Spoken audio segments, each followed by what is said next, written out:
What if I told you that one of history's most chilling serial killers wasn't Jack the Ripper or Ted Bundy, but a respected Hungarian countess who lived over 400 years ago? This is the terrifying true story of Elizabeth Bathory, a woman whose crimes were so horrific that she became known as the Blood Countess, and whose actions would inspire countless vampire legends for centuries to come.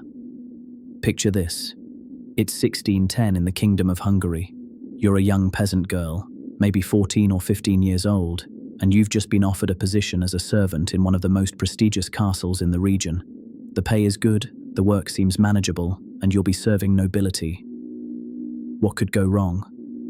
Well, everything. Because you're about to enter the domain of Elizabeth Bathory, and chances are, you'll never leave alive.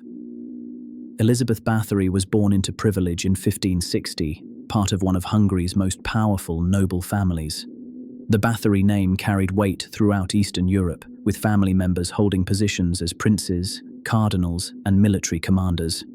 But there was something darker lurking in the bloodline. Several family members had shown signs of mental instability, and Elizabeth herself would prove to be the most dangerous of all. As a child, Elizabeth witnessed brutal public executions and torture, which were common entertainment for the nobility of that era. Some historians believe she may have suffered from epilepsy, which could have contributed to her violent tendencies. At age 15, she married Ferenc Nadasdy, a military commander known for his own cruelty in battle. This union would prove to be a perfect storm of violence and opportunity. Ferenc's military campaigns kept him away from home for extended periods, leaving Elizabeth to manage their vast estates and the hundreds of servants who worked there. It was during these lonely years that her true nature began to emerge. What started as typical noble cruelty towards servants gradually escalated into something far more sinister. The transformation didn't happen overnight. Elizabeth's descent into madness was gradual, methodical, and absolutely terrifying. She began with simple punishments that grew increasingly severe. A servant who made a mistake might find themselves beaten, burned, or mutilated. But Elizabeth wasn't satisfied with mere punishment. She seemed to derive genuine pleasure from the suffering of others, particularly young women. Her methods became increasingly elaborate and sadistic. She would force servants to strip naked and stand in the snow until they froze to death. She burned them with hot irons, stabbed them with needles, and subjected them to tortures that would make medieval executioners cringe. But perhaps most disturbing of all was her obsession with blood. Elizabeth became convinced that bathing in the blood of young virgins would preserve her youth and beauty. This belief led to what historians consider some of the most horrific crimes in recorded history. She would drain the blood from her victims and literally bathe in it, believing it would keep her skin smooth and youthful. The image of a noblewoman sitting in a tub filled with human blood is so shocking that it's almost impossible to comprehend. The scope of her crimes was staggering. Conservative estimates suggest she murdered at least 80 young women, but some accounts put the number as high as 650. These weren't random killings committed in passion or rage. They were systematic, calculated murders carried out over decades with the help of several accomplices who shared her twisted appetites. Her primary accomplices included Anna Darvulia, her former nurse who may have introduced Elizabeth to black magic and torture techniques. There was also Dorothea Zentes, known as Dorka, who helped procure victims and participated in the killings. Ilona Jo, another servant, assisted in the torture and murder of countless young women. These weren't reluctant participants forced to help under threat. They were willing accomplices who seemed to enjoy the violence as much as Elizabeth herself. The operation was disturbingly efficient. Elizabeth would recruit young women from peasant families with promises of good work and fair pay. Once inside the castle, they would disappear into a nightmare from which there was no escape.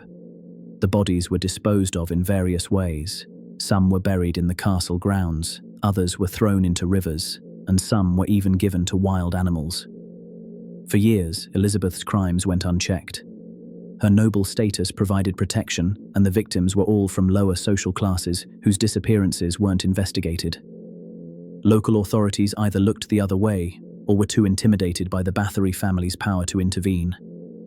It seemed like Elizabeth had found the perfect system for satisfying her bloodlust without consequences. But her hubris would eventually lead to her downfall. In her later years, Elizabeth made a fatal mistake.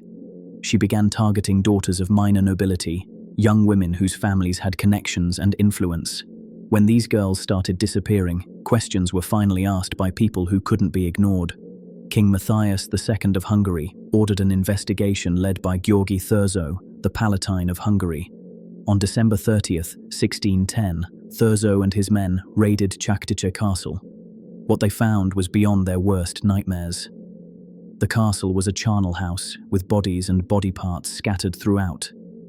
They discovered torture chambers, instruments of death, and evidence of the systematic murder of hundreds of young women. The trial that followed was one of the most sensational in medieval history. Elizabeth's accomplices were tortured and executed, but Elizabeth herself, due to her noble birth, was spared the death penalty. Instead, she was walled up alive in her own castle, with only small slots for food and air.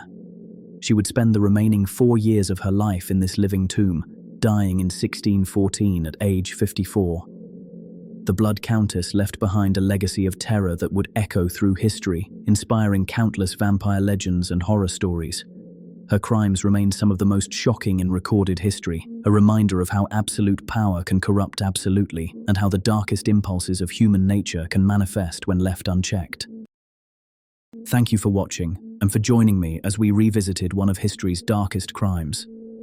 If you found this story interesting, don't forget to like, subscribe, and turn on notifications, so you never miss a journey into the shadows of the past. Until next time, stay curious, stay safe, and remember, the past is never really gone.